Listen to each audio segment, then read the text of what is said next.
Hello everyone and welcome to your कक्षा।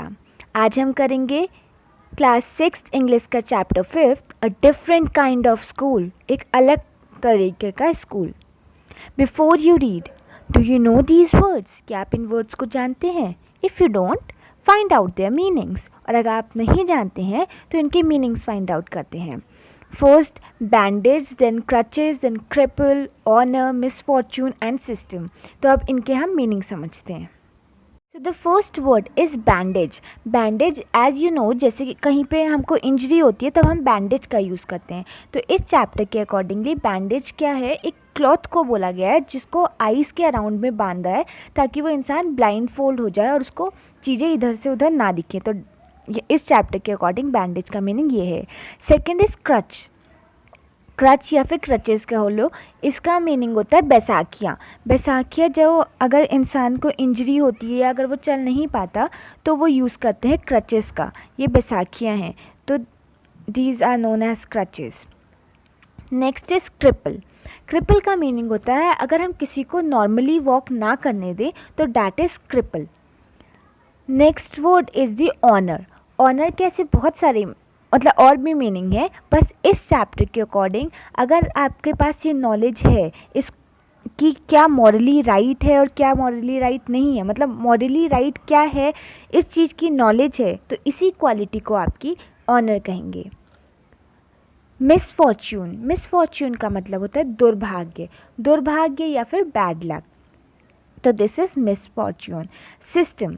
System क्या होता है? एक सेट ऑफ प्रिंसिपल्स होते हैं, प्रोसीजर्स होते हैं, कुछ स्टेप्स होते हैं। किसी भी चीज़ को पूरा करने के लिए जब आपको कुछ प्रिंसिपल्स फॉलो करने पड़े, कुछ प्रोसीजर या कुछ स्टेप्स फॉलो करना ना पड़े तो उसको ही सिस्टम कहते हैं। ऐसा नहीं बोलते जैसे कि इस वर्क को एक सिस्टम में कराओ, तो सिस्टम में करो डैट मीन्स कि कुछ प्रोसीजर्स को फॉलो करते हुए करो, जो इनके स्टेप्स हैं उनको फॉलो करते हुए करो, तो this is known as system. So now moving back to our chapter. Now second point is, look at the picture in this unit and guess in what way this school may be different from other school.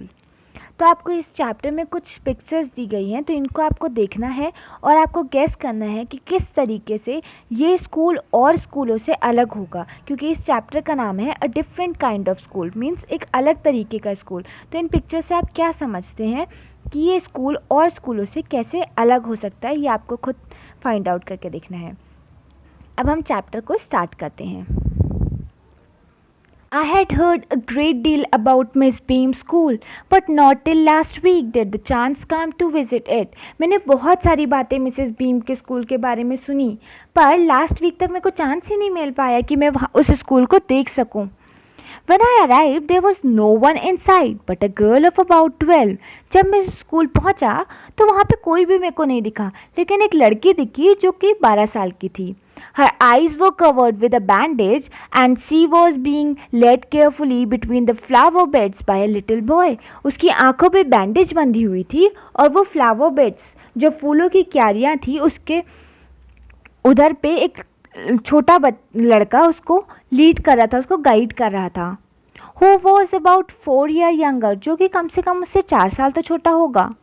She stopped and it looked like she asked him who had come. वो वहाँ रुकी और ऐसा लगा कि उसने पूछा, उस लड़की ने उस लड़के से कि कौन आया हुआ है। He seemed to be describing me to her.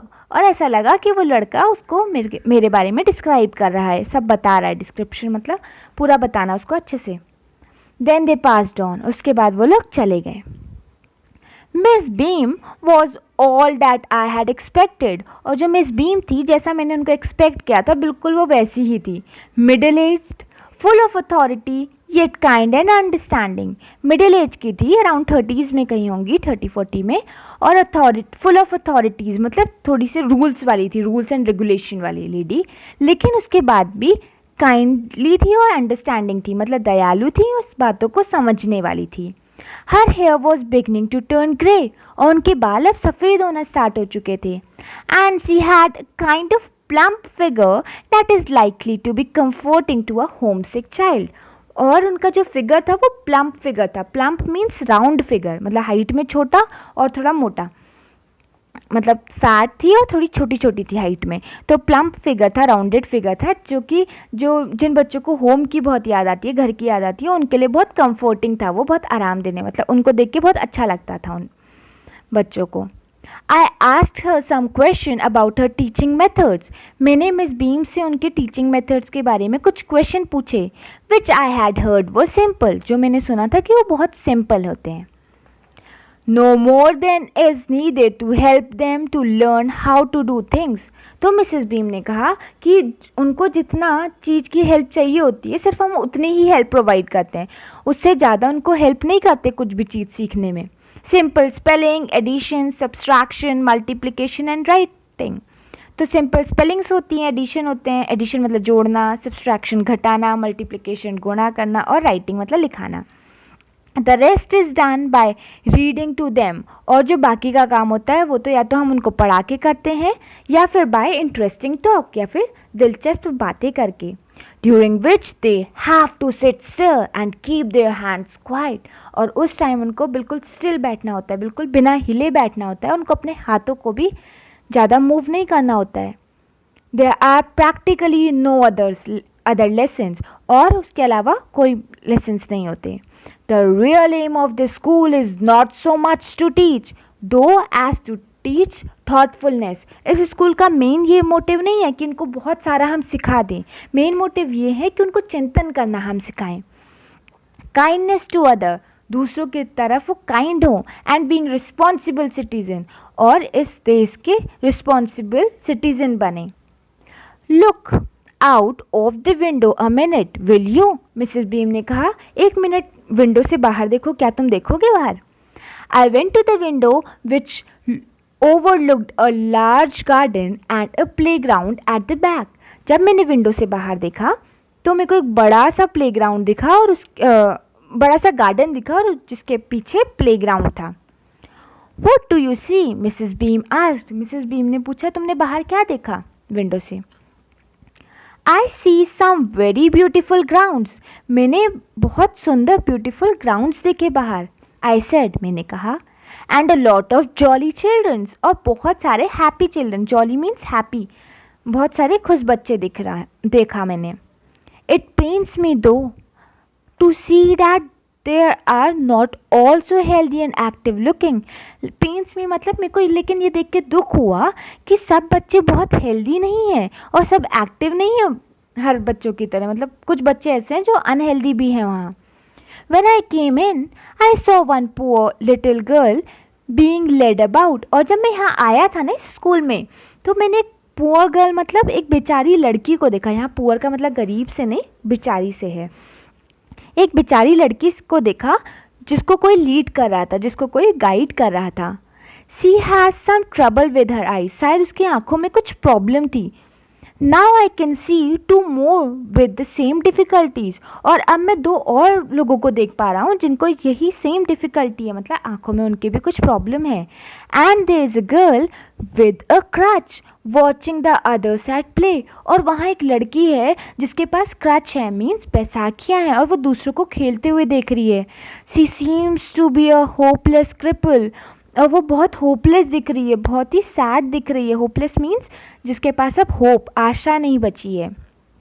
Miss Beam laughed, oh no, she said.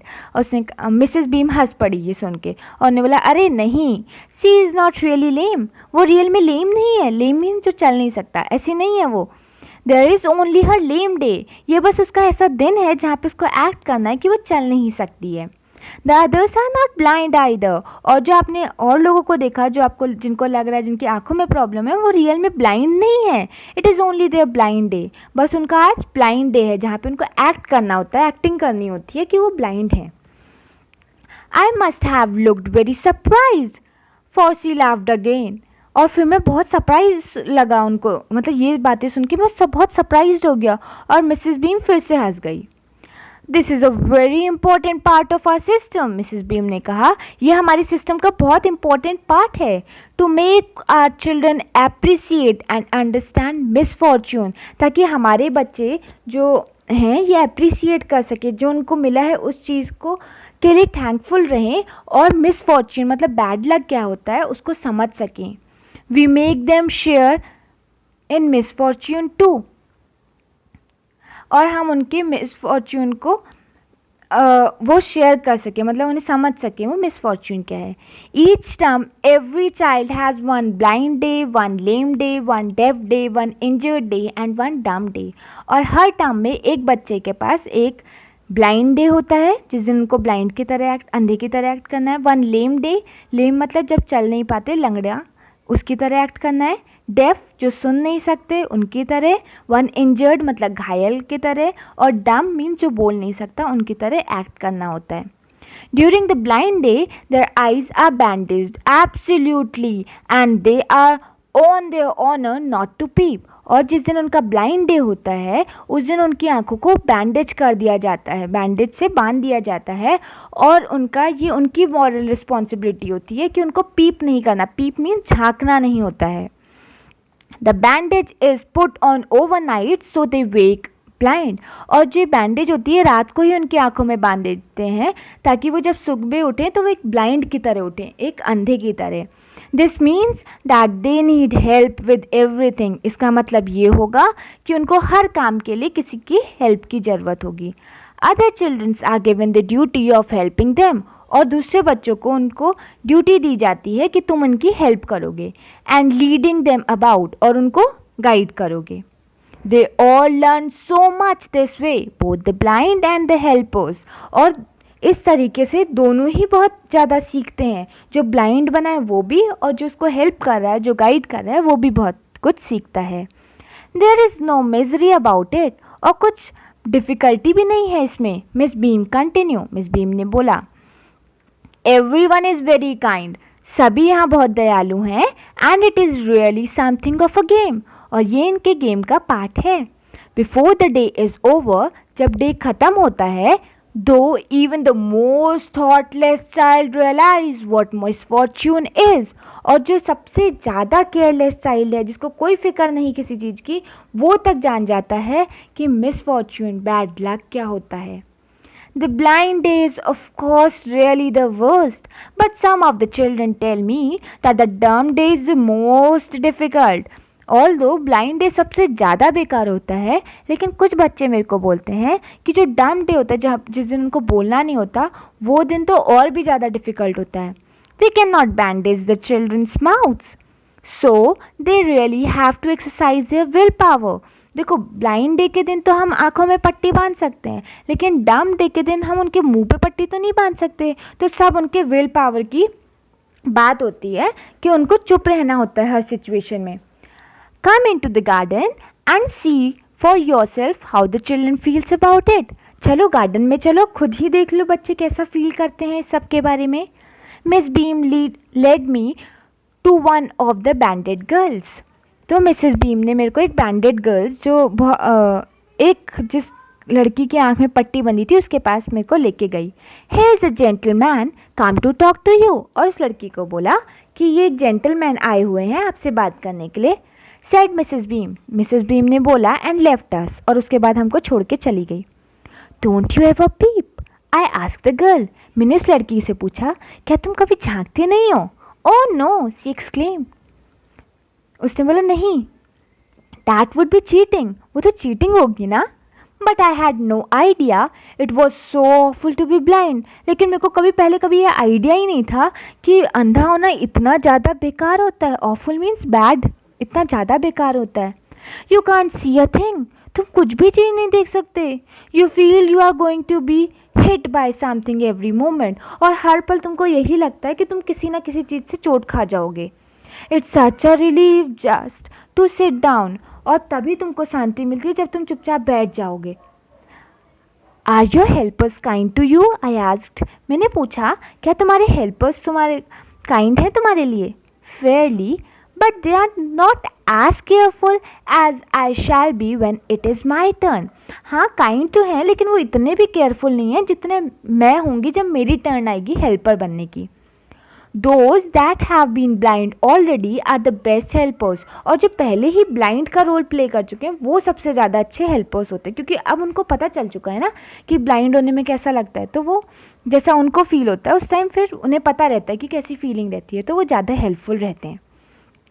It's perfectly ghastly not to see. I wish you had try. और ये बहुत बेकार फीलिंग होती है कि जब तुम देख नहीं सकते. मैं विश करती हूँ कि तुम भी कभी इसको फील करना. Shall I lead you anywhere? I asked. मैंने पूछा क्या मैं तुमको कहीं ले चलूँ? Oh yes, she said. Let's go for a little walk. अरे हाँ चलो कुछ वॉक पे चलते हैं, थोड़ा वॉक पे चलते हैं. Only you must tell me about things. बस तुमको मेरे को बताना पड़ेगा चीज़ों के बारे में. I shall be so glad when today is over. और मैं इतनी खुश हो जाऊंगी जब आज का दिन ख़त्म होगा. The other bad days can't be half as bad as this. और जो दूसरे बैड डेज होते हैं, और दूसरे बैड डेज का मीनिंग यहाँ पे है कि जहाँ पे उनको डेफ बनना पड़े, डम बनना पड़े या फिर इंजर्ड बनना पड़े, वो इससे can't be half as bad as this. वो इसके आधे भी बुरे नहीं होंगे, मतलब इससे तो ठीक ही होंगे. Having a leg tied up and hopping about on a crutch is almost fun, I guess. और वो लड़की को ऐसा लगता है कि जिस दिन उनके पाँव बंधे होंगे और वो क्रचेस बैसाखियों पे होंगे तो उनको हॉप करना पड़ेगा. हॉप मीन्स कूदना पड़ेगा. जैसे आपने रैबिट को हॉप करते देखा है, वैसे उनको एक पाँव पे कूदना होगा. तो उसको ऐसा लगता है कि वो तो फन होगा, मतलब अच्छा होगा उस दिन. तो having an arm tied up is a bit more troublesome because you can't eat without help and things like that. लेकिन जिस दिन तुम्हारे हाथ बंधे होंगे उस दिन तुमको थोड़ी डिफ़िकल्टी होगी. troublesome में ट्रबल होगी या डिफ़िकल्टी होगी उस दिन, क्योंकि उस दिन तुमको खाना खाने के लिए दूसरे की हेल्प लेनी पड़ेगी और चीज़ भी करने के लिए तुमको दूसरे की हेल्प चाहिए. I don't think I will mind being deaf for a day. हाँ, लेकिन वो लड़की बोलती है कि मेरे को उतना बुरा नहीं लगेगा जिस दिन मैं डेफ बनूंगी. जिस दिन मतलब मेरे को सुनाई नहीं देगा उस दिन मेरे को उतना प्रॉब्लम नहीं होगा. एटलीस्ट नॉट मच, एटलीस्ट इतनी ज़्यादा तो नहीं होगी. But being blind is so frightening. लेकिन ब्लाइंड होना तो बहुत डरावना है. My head aches all the time just from worrying that I will get hurt. मेरा तो सर यही सोच सोच के दर्द होने लग गया है कि मेरे को कहीं ना कहीं से मेरे को चोट ही लग जाएगी. ये सोच सोच के मेरे सर में दर्द हो गया है. Where are we now? फिर उसने पूछा हम कहाँ हैं? In the playground, I said. मैंने कहा हम प्ले ग्राउंड में हैं. We are walking towards the house. Miss Beam is walking up and down the garden with a tall girl. मैंने कहा कि हम प्ले ग्राउंड में हैं और हम हाउस की तरफ जा रहे हैं, और जो मिस बीम हैं वो एक लड़की के साथ, एक लंबी लड़की के साथ आगे पीछे जा रही हैं. What is the girl wearing? My little friend asked. मेरी जो फ्रेंड बन चुकी है, जिसके आंखों में पट्टी है, वो मेरी फ्रेंड बन चुकी है. उसने पूछा उस लड़की ने कि वो लड़की क्या पहना हुआ है. उस लड़की ने, जो टॉल गर्ल आपको दिखी, a blue cotton skirt and a pink blouse. एक ब्लू कलर की कॉटन स्कर्ट और पिंक ब्लाउज पहना है. I think it's Millie, she said. उसने कहा कि मेरे को लगता है ये मिली होगी. What's colour is her hair? उसके बाल किस कलर के हैं? उस लड़की ने पूछा. Very light, I said. मैंने कहा बहुत हल्के कलर के. Yes, that's Millie, she is the head girl. फिर उस लड़की ने बोला हाँ वो मिली ही है, वो हमारे स्कूल की हेड गर्ल है. There is an old man tying up roses, I said. एक वहाँ ओल्ड इंसान है, मतलब बूढ़ा इंसान है, जो रोजेस को बांध रहा है. Yes, that's Peter, he is the gardener. फिर वो लड़की बोलती है हाँ वो पीटर होंगे और वो गार्डनर हैं हमारे स्कूल के. He is hundreds of year old, और वो 100 साल पुराने हैं. And here comes a girl with curly red hair, she is on crutches. और एक लड़की है जिसके अब घुंघराले लाल बाल हैं और वो क्रचेस पे है. That's Anita, she said. उसने कहा वो अनीता होगी. And so we walked on. और ऐसे हम आगे चलते गए. Gradually, I discovered that I was 10 times more thoughtful than I ever thought I could be. और मेरे को धीरे धीरे ये समझ आया, ये डिस्कवर किया कि मैं 10 गुना ज़्यादा थॉटफुल हो गया हूँ, 10 गुना ज़्यादा सोच पा रहा हूँ जितना मैं पहले था उससे ज़्यादा. I also realized that if I had to describe people and things to someone else, it made them more interesting to me. और जब मेरे को किसी और को कुछ चीज़ या लोगों को डिस्क्राइब करना पड़ेगा तो वो चीज़ ज़्यादा मेरे को इंटरेस्टिंग बनाएगा चीज़ों को मेरे लिए। When I finally had to leave, I told Miss Beam that I was very sorry to go. और जब मेरे को स्कूल को छोड़ के अब जाना था, तो मैंने मिस बीम को कहा कि मेरे को बहुत बुरा लग रहा है जाने, इस स्कूल को छोड़ के जाने में। She replied, then there is something in my system after all. फिर उनने बोला मिस बीम ने, तो मतलब इसका मतलब मेरे सिस्टम में ही ऐसा कुछ ना कुछ है कि आपको स्कूल को छोड़ के जाने में बुरा लग रहा है। तो ये आपको समझ आ गया कि कितना डिफरेंट स्कूल था ये वाला। ठीक है, तो आई होप कि आपको ये एक्सप्लेनेशन समझ आ गया होगा। और अगर आपको समझ आया है तो press the like button, share with your friend and subscribe the channel your कक्षा। Thank you for watching.